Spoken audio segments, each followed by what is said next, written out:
Yep. The AM guys are. Does it work? Yep.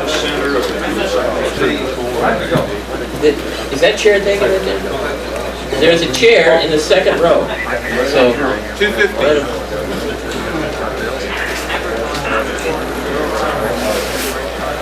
Well, without further delay, welcome to the 1993 version of the AM Forum. And this is an exciting one because we're kicking off AM International, a new group, new organization for AMers. Now, someplace is a clipboard moving around, and we'd like to catch your name and call, and whether you operate AM or not. You don't need your address. You probably can find that. And we'll get into the agenda in a minute, but I wanted to go over a couple of housekeeping items so I don't forget them. John Moorhead, where are you, John? N9HRS. He had an announcement here. He couldn't get a flea market space, but he has for sale a Johnson 500. It's here someplace. 2 G76s, 2 Apaches, and lots more. How do you want to handle that? Maybe somebody may have an extra flea market card because their buddy went home. See John before the end, or if you're interested in some of that stuff, see John. You don't see that many Johnson 500s, at least there weren't any in the row that I'm in. So, see John about that later, but that's one thing. Now, Tom, why don't you make a brief announcement about what you got here? Curiosity probably to look at it later. This is a gift to Mr. Dale Gagnon to help him find his way around the KW1s that are all over his basement. Are you kidding? In appreciation for all he's done in the legal matters to retain the AM power limit and with his new organization. This is to you, from me. That is a surprise.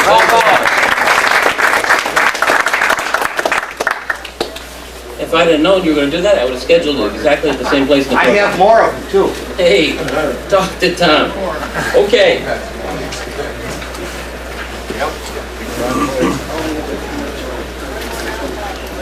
How many do not know about AM International? They don't. This is the first time they ever heard the name. Hey, that's great. That's great, because we're going to tell you about what's happening. And we have an interim organization. We have some brochures. But this is the kickoff for it. Now, why AM International? If you remember a couple of years ago, we ran a survey about what you would like in an organization. And nothing really happened when we sent that into spam headquarters.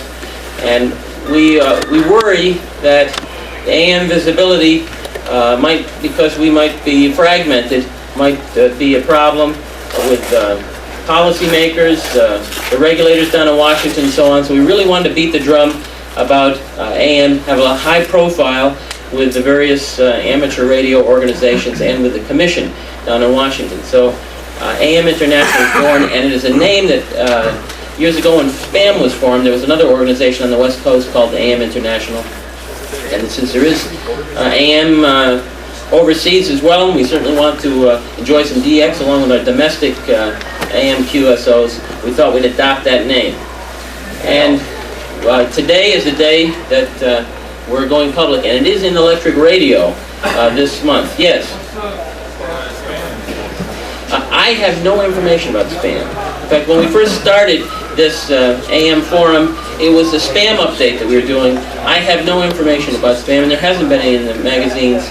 And one of the reasons we formed up, and we're going to have elected officials, and we're going to have regional officials, so that there's accountability, and there's also if somebody gets busy, family situation, work situation, they can pass the baton, and the organizations still have a high profile, even though some of the people will change.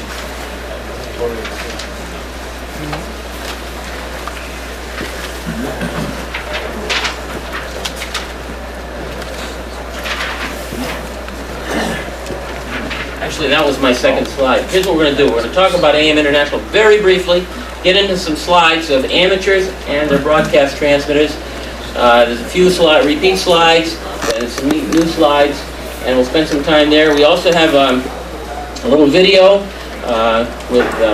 up here, and I'll introduce Paul Corson, WA3VJB. Paul, why don't you stand up, and while you're standing, we'll give him a little hand for that great article he wrote with Steve in QSD.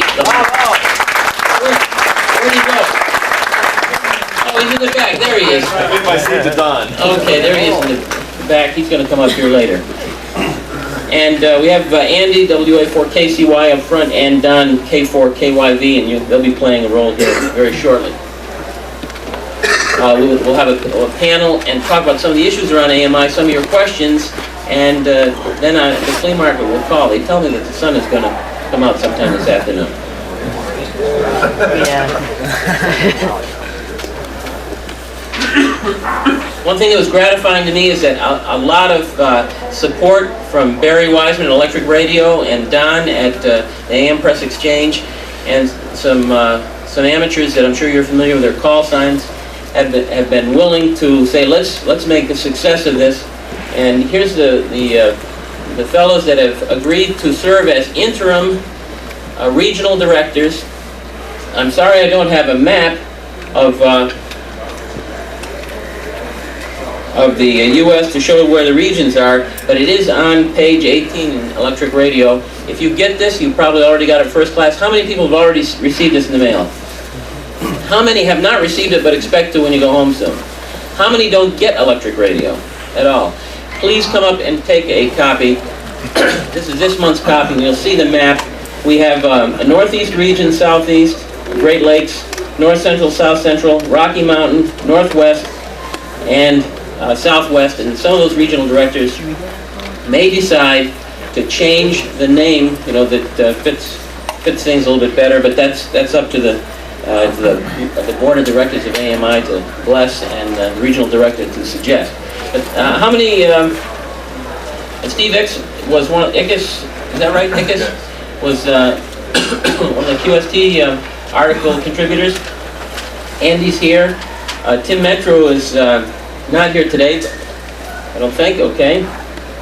Anybody not know Andy N5JBT? He's on 10 hours a day. Skip Green was going to be here, and I was told that he gave his boss the wrong dates when he tried to for the Ham Fest, so he was not able to come because of scheduling difficulties. Bill Clarinamos out in Lyons, Colorado, and he's a contributor to Electric Radio. K7YIR, Pat Person, I've got some pictures of his station today. And Bill Neely, who's been net control of the West Coast 75 meter group. How many people are in from the West Coast? And you check in with the 75 meter group out there? I guess you got a great article on that in Electric Radio this month. And so you know Bill Neely. So we've got a great lineup of fellows.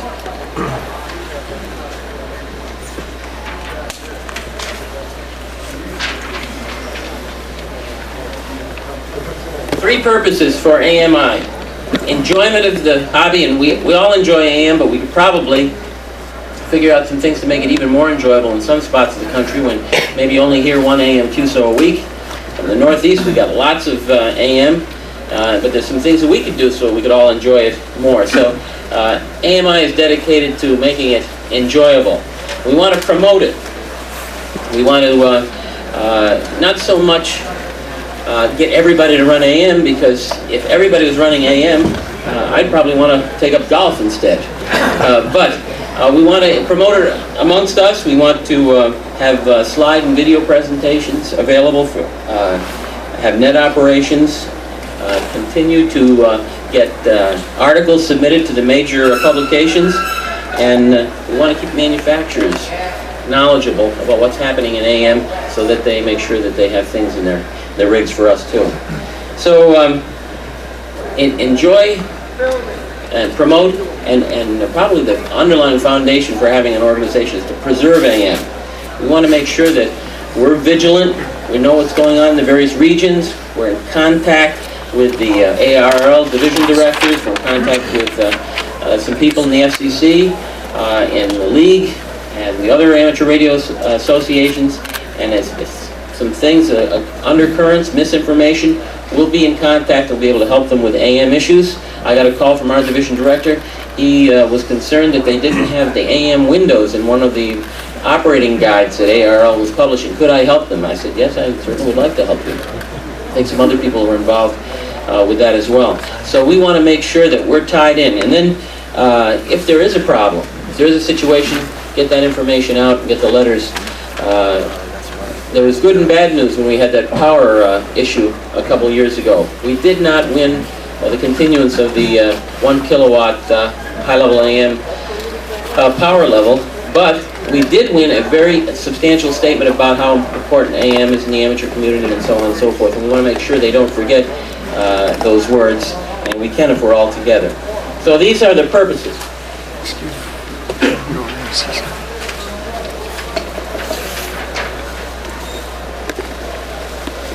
Now, what are we going to have to show for the AMI organization? Well, we have a brochure, and I want you to take a couple of these. If you got a friend at home, don't grab too many because I probably have 2.5. I average 2.5. Looking at the number of people here for each person, but you can get more. And the regional director in your area, and I want to encourage people to contact their regional directors.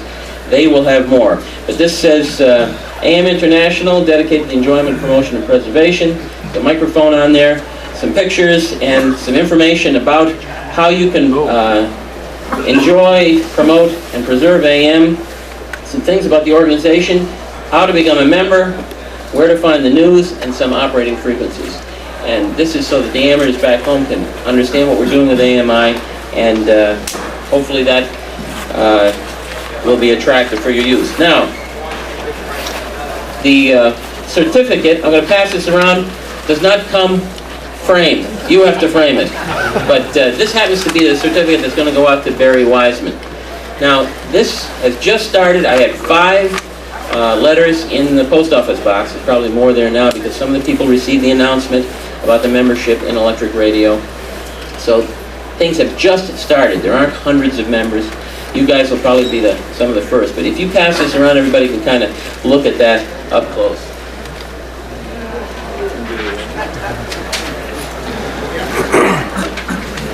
Is this expensive? No, it's not expensive. How can we possibly run an organization on $2 for a lifetime? Well, you can't. But since we don't have to publish a newsletter, since we do not have people, full-time people, this covers the certificate mailing costs, the certificate, and so on. And there's a little left over. We want to make some promotional materials and brochures available. Believe it or not, these are about between 10 and 15 cents a piece. So you want to place these. You hand out 5 of these. That's $1. So place them in the hands of people who are interested in AM, not people who have parakeet cages that are out of supplies. Now, this is how it's done. I rented a post office box because in other years there'll be other officers and they'll rent a post box someplace else. By the way, I mentioned who the fellows were that are the regional directors. Warren, NY2H, is the treasurer. And when you send me checks, send me cash and so on, I send it all to Warren. He deposits, and then hopefully there'll be enough so I can send him the bills for some of these brochures and certificates and get that replenished. But we're going to have quarterly reports. The members will know where their $2 goes over a lifetime. Hey, some things may come up. We may need money. We're going to be the first to tell you to send us your dough.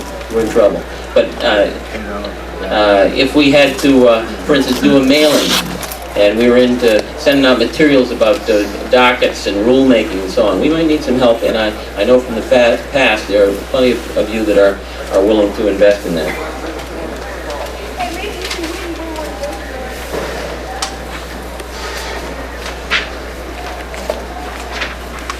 The last item is we are so fortunate that Don with the AM Press Exchange and Barry Wiseman with Electric Radio are totally dedicated to a strong AM organization and have offered as often as we need to, and that means regular. Now, whether we're going to do it every month, forever, or just every other month, but we'll have an update in these publications, so you'll be able to find out what's happening in your regions, other regions. We are not going to there's been some criticism, for instance, of the ARL and QST just having all statistics in there. Well, Barry and Don can't afford to just have statistics, you know, how many hours were logged in the Southeast District on AM this last month. This is important stuff that'll be of interest and get you excited about enjoying your hobby more and promoting it. So we want you to make sure that if you've got a good idea, you get a hold of your regional director and get him excited about, he'll delegate the thing to you, and he who proposes, disposes in where I work, and that's a good way to put it. If you got an action plan, get with your regional director. If it fits the whole program, boy, it might be something neat to do. You may have a handfest you want to go to, you need some materials, you need the slides for your local club, get a hold of your regional director. This organization is going to be regional, not, you know, headquarters up in one corner of the country. It'll be right making decisions in your area. So we're going to have more on AMI and this panel discussion, and I know you may have some questions, and we've got Andy to tell us about some things that he's planning. He's the Southeast Director Designate. I'm going to sit on the panel. There's some questions for me, and also Paul, WA3VJB. Paul Corson is covering for Steve Ickes, and he has a statement about some of the things that Steve is planning to do up in the Northeast. But these guys need your ideas. So now let's switch gears and look at some pictures.